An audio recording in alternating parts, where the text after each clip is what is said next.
નમસ્કાર, ગુજરાત ન્યૂઝ સાથે હું છું આપણી સાથે મહેન્દ્ર। વાત કરીએ સમાચારની તો આરટીઈ હેઠળ પ્રવેશ માટેની આવક મર્યાદામાં વધારો કરવામાં આવ્યો છે। ત્યારે પ્રવેશ માટે આવક મર્યાદા 6 લાખ કરવામાં આવી છે, જ્યાં નવેસરથી પ્રવેશ પ્રક્રિયા હાથ ધરવામાં આવશે।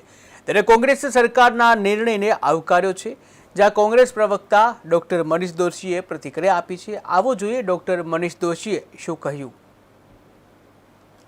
સરકારે લાંબા માંગ પછી રાઇટ ટુ એજ્યુકેશન એટલે કે શિક્ષણના અધિકાર માટેની આવકની જે મર્યાદા હતી એની મર્યાદામાં ઉમેરો કર્યો છે, એટલે કે 6 લાખ રૂપિયા સુધી લઈ ગયા છે।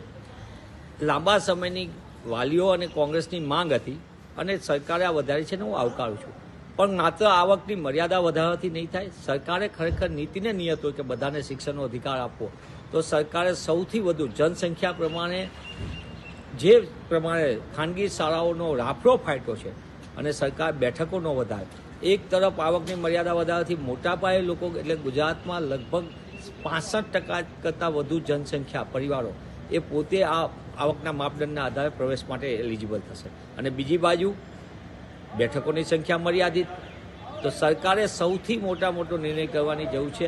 આવકની માપદંડ વધ્યા છે, સાથે સાથે બેઠકોની સંખ્યામાં જો ઉમેરો કરે તો જ વિદ્યાર્થીઓને શિક્ષણનો અધિકાર મળશે।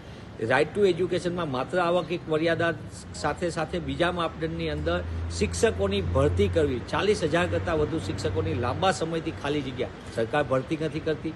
બીજું સૌથી મોટું 40,000 કરતાં વધુ વર્ગખંડની જગ્યાઓ ખાલી, વર્ગખંડની ઘટ સરકાર કાંઈ કરતી નથી। આ બધા મુદ્દાને લઈને સરકારે શિક્ષણનો અધિકાર કાયદાને લાગુ કરવો જોઈએ, તો જે કેન્દ્રની તત્કાલીન સરકાર ડૉક્ટર મનમોહનસિંહજીએ અને યુપીએ ચેરપર્સન સોનિયા ગાંધીએ જે કાયદાનો અધિકાર આપ્યો, શિક્ષણનો અધિકાર, એનો ન્યાય ગુજરાતના નાગરિકોને